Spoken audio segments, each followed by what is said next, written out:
नौकरानी एक घर के लिए कितनी जरूरी होती है, आइए देखते हैं। अरे बहू, ये देख, सारा साबुन बर्तन में रह गया। ये नौकरानी कोई काम नहीं करती, गंदा काम करके चली जाती है और ढेर सारा पैसा ले जाती है।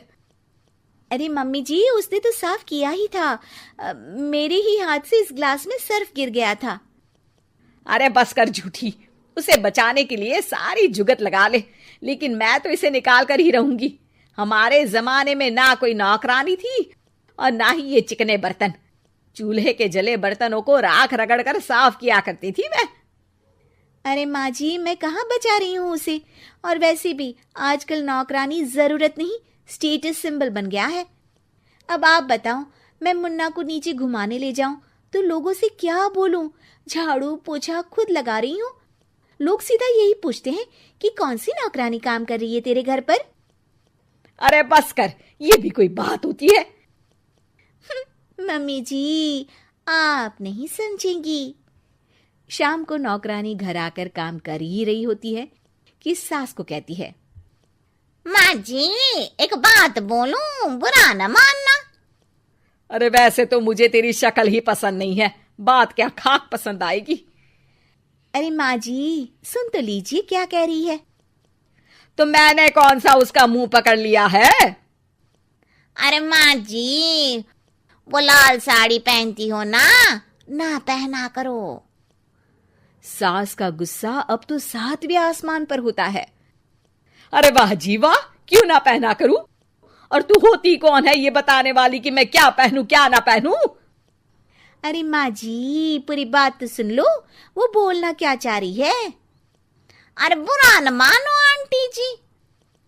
अरे कौन है आंटी? अपनी उम्र देखी है तूने? 2-4 साल ही छोटी होगी मुझसे और मुझे आंटी बोल रही है। बहू सर पर हाथ रख लेती है। अरे अच्छी खासी उम्र दराज हो और आंटी ना बोलूं? मैं तुम्हारी बहू से भी 4 साल छोटी हूं। क्यों दीदी? बोलती भी क्या, एक तरफ सास यानी पति की माँ, तो दूसरी तरफ नौकरानी जिसके बिना घर का काम नहीं चल सकता। वो दरअसल माँ जी की शादी भी बहुत जल्दी हो गई थी ना। अच्छा ये झगड़ा छोड़ो, ये बताओ तुम माँ जी को लाल साड़ी पहनने से क्यों मना कर रही हो?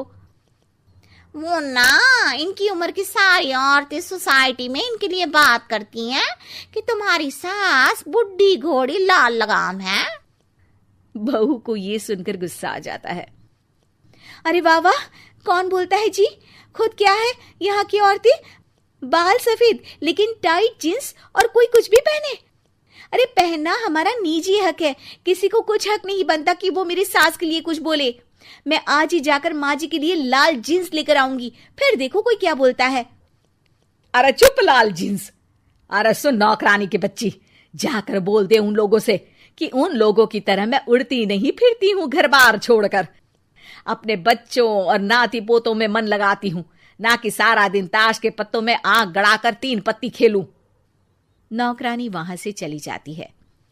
वैसे बहू, नौकरानी के क्या फायदे हैं ये तो पता नहीं, लेकिन सबसे अच्छा तो ये कि पता चल जाता है कि कौन किसके लिए क्या बोल रहा है। सोसाइटी में तेरा नौकरानी रखने का इरादा बिल्कुल ठीक था। अगले दिन उन लोगों के घर की बेल बजती है। बहू दरवाजा खोलती है कि सामने कुछ औरतें खड़ी होती हैं। अरे बहू, कहाँ है तेरी सास? बुला जरा। अरे बहन जी, आप सारी एक साथ आइए आइए, कैसे आना हुआ? अरे 3 पत्ते खेलने आई हैं, क्यों खेलोगी?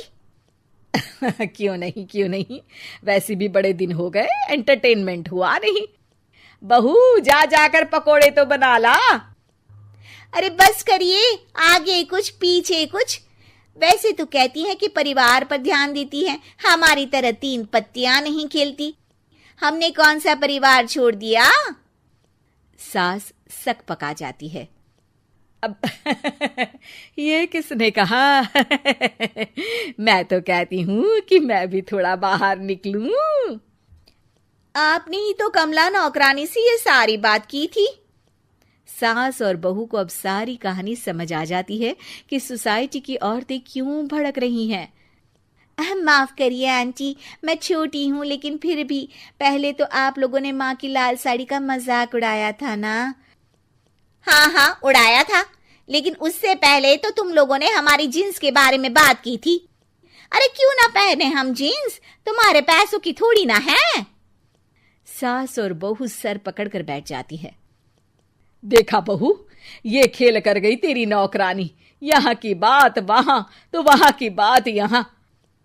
दोनों किसी तरह औरतों को समझा बुझाकर घर भेजती है और कसम खाती है कि नौकरानी को नौकरानी ही रहने देंगी।